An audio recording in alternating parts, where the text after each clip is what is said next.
just talk about how important sex is to, relationship. Testosterone levels have decreased by 50% in our millennial generation now. I've never seen it like this before, ever. In 24 years of practice, it's been a real concern. Why is sexual intimacy and making love so important to relationships? Because the new generation, the millennials, don't seem to, even the Gen Zs, don't seem to value it like they did previously. Give us your perspective on that. Two things. Number one, the reason that the testosterone has declined is a combination of overall obesity, the obesity epidemic. It's actually the obesity epidemic that has made testosterone fall. So if you are overweight, you're ruining your testosterone production, and you just need to lean up again. And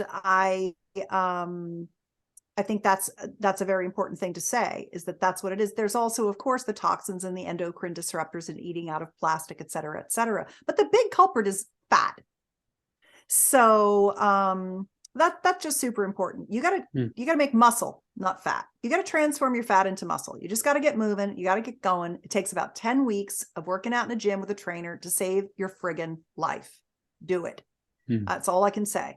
And you're never going to want sex unless you feel healthy. And we've already said that too, Steve and I both. So, I mean, tough love.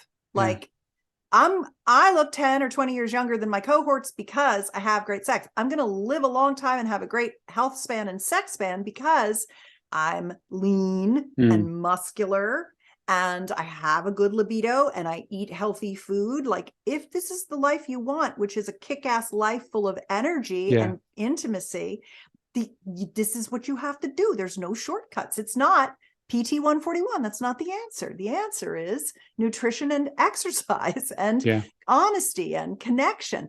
And it's interesting. I was at an event last night here in San Francisco, and I'll tell you, I really felt old. It was so funny. I was with a bunch of tech startup entrepreneurs, and it was about half women and half men. And they were all, I had a series of conversations throughout the evening. It was a musical recital. I had a series of conversations before the music started. And I was listening to them all. And you know what they were all talking to me about? They were all talking to me about how they felt disconnected and over technologicized, that they felt like they were not getting, they were almost all in their 20s. I don't know if anybody was in their 30s. Like the guy who had the party was 23. He's like, yeah, I'm 23 now. And I'm like, 23 now? That's so cute. So I got kids older than you. So they were individually not knowing what I was talking to about with anybody. All of them were talking to me about how they felt so in their head and in their devices and not in their real life. And I think there's going to be a big backlash to that, where people are going to be like, you know how in the 60s we had you probably don't know how in the 60s we had, but in the 60s we had the revolution, the love revolution and the hippie generation. And we wanted to tune in, turn on and tune out and, all that kind of stuff.